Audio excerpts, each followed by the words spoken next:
नमस्कार. मी डॉक्टर विजया यजराव, राज्यशास्त्र विभाग प्रमुख, नटवरलाल जसभाई पटेल कला व वाणिज्य महाविद्यालय मोहाडी, जिल्हा भंडारा. विद्यार्थी मित्रांनो, आज आपण तुलनात्मक राजकारणाचे महत्त्व समजून घेऊया. तर अध्ययनाच्या दृष्टिकोनातून तुलनात्मक विचार अतिशय उपयुक्त ठरतो.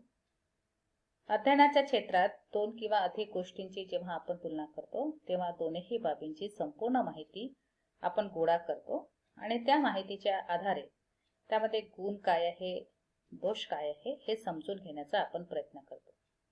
तर राजकारणाच्या क्षेत्रात देखील अशा प्रकारच्या तुलनात्मक अध्ययन करण्याकडे अनेक अभ्यासकांचा कल हा दिसून येतो. तर तुलनात्मक अध्ययनाचे काही ठळक महत्त्व हे खालीलप्रमाणे आहेत, याची चर्चा आपण या ठिकाणी करू. तर तुलनात्मक अध्ययनाचं पहिला महत्त्व आपण या ठिकाणी हे सांगता येईल आपल्याला की राजकीय संस्थांच्या विकासाला गती व दिशा प्राप्त होत असते. तर तुलनात्मक राजकारण म्हणजे काय हे आपण अर्थामध्ये बघितलेलं आहे की दोन देशातील किंवा अनेक देशातील राजकीय संस्थांची आणि राजकीय व्यवस्थांची जी आपण तुलना करत असतो त्याला आपल्याला तुलनात्मक राजकारण आपण म्हणतो. किंवा अनेक विचारवंतांनी अशा दृष्टिकोनातून व्याख्या केलेले आहे की इतर देशातील औपचारिक किंवा अनौपचारिक राजकीय संस्थांचा तुलनात्मक अभ्यास म्हणजे तुलनात्मक राजकारण.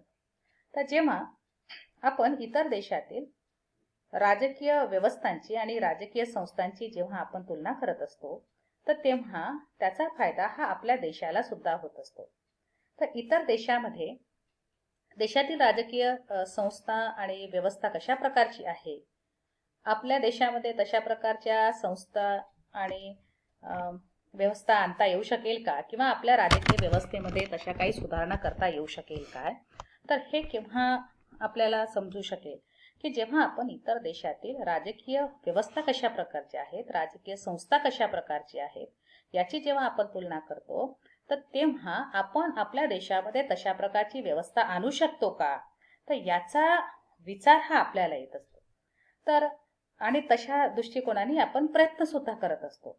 तर तुलनात्मक राजकीय संस्थांच्या त्या विकासाला गती व दिशा त्यामुळे प्राप्त होत असते. तर हे तुलनात्मक राजकारणाने शक्य होत असते.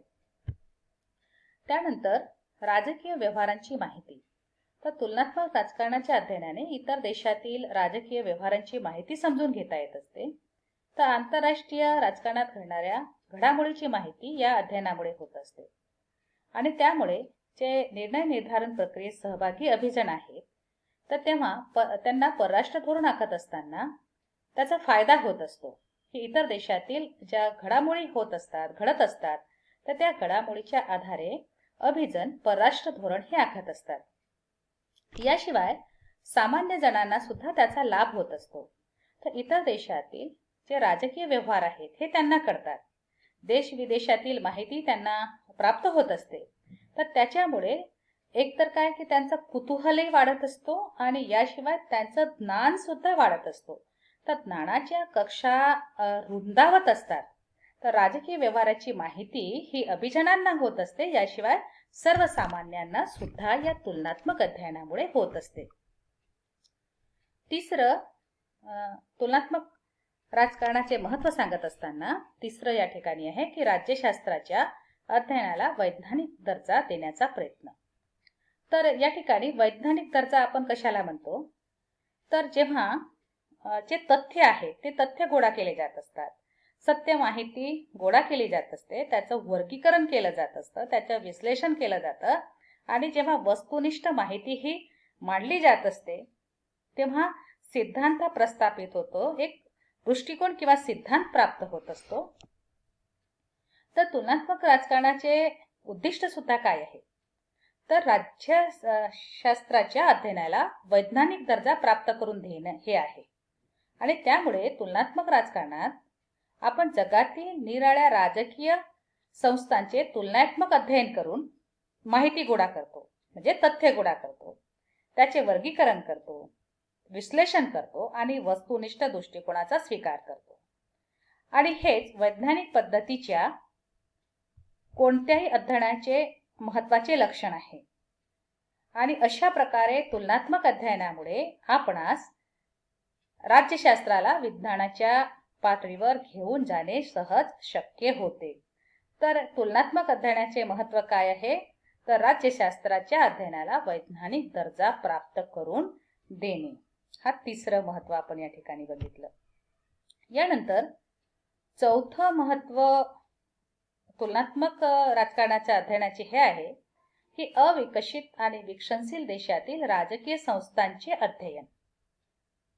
तर दुसऱ्या महायुद्धाच्या पूर्वी आपण बघितलेलं आहे की तुलनात्मक जे राजकारण होतं ते फक्त पाश्चिमात्य देशांपर्यंतच मर्यादित होतं. परंतु द्वितीय महायुद्धाच्या नंतर अविकसित आणि विकसनशील देशातील राजकीय संस्थांच्या अध्ययनाला सुरुवात झाली. याची कारणं कोणती होती हे आपण अर्थाच्या संदर्भात हे सांगितलेलं आहे. जेव्हा तुलनात्मक राजकारणाचा अर्थ जेव्हा आपण सांगितला तर तेव्हा अविकसित आणि विकसनशील देशातील राजकीय संस्थांचे अध्ययन करणं का महत्त्वाचं मानलं गेलं हे आपण बघितलेलं आहे.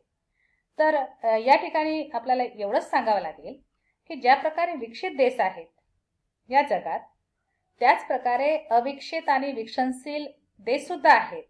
तर तुलनात्मक राजकारणाने आपल्या ज्ञानाच्या कक्षा ह्या वाढवल्या, आपली व्याप्तीही वाढवली आणि पाश्चिमात्य देश मध्ये विकसित देश, याशिवाय आशिया, आफ्रिका व लॅटिन अमेरिकेतील अमेरिकन खंडातील विकसनशील देशाच्या राजकीय संस्थांच्या अध्ययनाला महत्त्व प्राप्त करून दिले. म्हणजे तुलनात्मक राजकारणामुळे या अविकसित आणि विकसनशील देशातील राजकीय व्यवस्थांच्या अध्ययनालाही सुरुवात झाली. त्यानंतर पाचवा आहे की औपचारिक राजकीय संस्थांबरोबर अनौपचारिक राजकीय संस्थांचे अध्ययन. तर तुलनात्मक राजकारणात औपचारिक स्वरूपाच्या राजकीय संस्था आणि त्यांच्या कार्यपद्धती याचा अभ्यास केला जात असतो. असे नाही फक्त औपचारिक स्वरूपाच्याच राजकीय संस्थांचा अभ्यास केला जातो असं नाही, तर ज्यांना राजकीय संदर्भ आहे अशा काही संस्था, संघटना आणि प्रक्रिया असतात किंवा औपचारिक राजकीय संस्थांवर अनौपचारिक राजकीय ज्या संस्था असतात त्या प्रभाव पाडत असतात, कारण की त्यांना राजकीय संदर्भ असतो. तर अशा काही ज्या संस्था आहेत, ज्या संघटना आहेत, ज्या प्रक्रिया आहेत, याचंही अध्ययन या तुलनात्मक राजकारणाच्या अध्ययनामुळे शक्य झाले आहे. परिणामी तुलनात्मक राजकारणाच्या कक्षेत राजकीय पक्ष, दबाव गट, हितसंबंधी गट, नेतृत्व, राजकीय सामाजिकरण यासारख्या अनेक गोष्टी अंतर्भूत झालेल्या आहेत. म्हणजे तुलनात्मक राजकारणामुळे औपचारिक आणि अनौपचारिक राजकीय संस्थांच्या अध्ययनाला सुरुवात झालेली आहे. यानंतर सहावं महत्त्व आहे की आंतरविद्याशाखीय दृष्टिकोनाचा स्वीकार. तर जी सामाजिक शास्त्रे असतात ती परस्पराशी संबंधित असतात. त्यांच्या अभ्यास विषयांचा परस्पराशी संबंध असतो. जी सामाजिक शास्त्र आणि नैसर्गिक शास्त्र ही देखील परस्पराशी संबंधित असतात. तर तुलनात्मक राजकारणाने आंतरविद्याशाखीय दृष्टिकोनाचा स्वीकार केलेला आहे. निराळ्या राजकीय संस्थांचा तौलनिक पद्धतीने अभ्यास करताना समाजशास्त्र, मानववंशशास्त्र, मानसशास्त्र, अर्थशास्त्र इत्यादी सामाजिक शास्त्रांचे मोठ्या प्रमाणात सहाय्य घेतले आहे. तुलनात्मक राजकारणाच्या अध्ययनामुळे आंतरविद्याशाखीय दृष्टिकोनाला महत्त्व प्राप्त झाले आहे. त्याचा लाभ इतर शास्त्रांना सुद्धा झालेला आहे. तर तुलनात्मक राजकारण म्हणजे फक्त राजकीय बाबींचा किंवा राज्यशास्त्राचाच अभ्यास या ठिकाणी केला जात नाही, तर राज्यशास्त्राशी संबंधित किंवा राज्यशास्त्रावर प्रभाव पाडणारे काही शास्त्र आहेत, काही सामाजिक शास्त्र आहेत, तर त्याचा सुद्धा अभ्यास या ठिकाणी करण्यात आलेला आहे. म्हणजे आंतरविद्याशाखीय दृष्टिकोनाचा स्वीकार या तुलनात्मक राजकारणाच्या अध्ययनाने केलेला आहे. याशिवाय सातवा आहे की नव्या तंत्राचा आणि साधनांचा शोध. तर तुलनात्मक राज्यशास्त्राने आंतरविद्याशाखीय आणि अनुभववादी दृष्टिकोनाचा स्वीकार केल्यामुळे तुलनात्मक राजकारणाच्या अभ्यासकांनी अध्ययनाची अनेक नवीन तंत्रे व साधने विकसित केली. अध्ययनाकरिता माहिती संकलन, व विश्लेषण करण्यासाठी अद्ययावत व उच्च तंत्राचा अवलंब करणे आवश्यक ठरले. अध्ययनाच्या या नव्या तंत्रामुळे तुलनात्मक राजकारणाला विज्ञानाचा दर्जा प्राप्त करून देण्यास मोलाची मदत झाली. राज्यशास्त्राला आतापर्यंत अपरिचित असलेल्या अध्ययनाच्या क्षेत्रात प्रवेश करण्यातही तुलनात्मक राज्यशास्त्राने यश संपादन केलेले आहे. तशा प्रकारे तुलनात्मक राजकारणाचे महत्त्व काही मुद्द्याच्या आधारे आपण या ठिकाणी स्पष्ट करण्याचा प्रयत्न केला. पहिला आपण बघितलं की राजकीय व्यवस्थेच्या विकासाला गती व दिशा प्राप्त झाली. दुसरं आपण बघितलं की राजकीय व्यवहारांची माहिती प्राप्त करून घेणे शक्य झालं. तिसरं आपण बघितलं की राज्यशास्त्राच्या अध्ययनाला वैज्ञानिक दर्जा देण्याचा प्रयत्न सुरू झाला. चौथं, विकसित राजकीय संस्थांबरोबर अविकसित आणि विकसनशील देशातील राजकीय संस्थांचे अध्ययनाला सुरुवात झाली.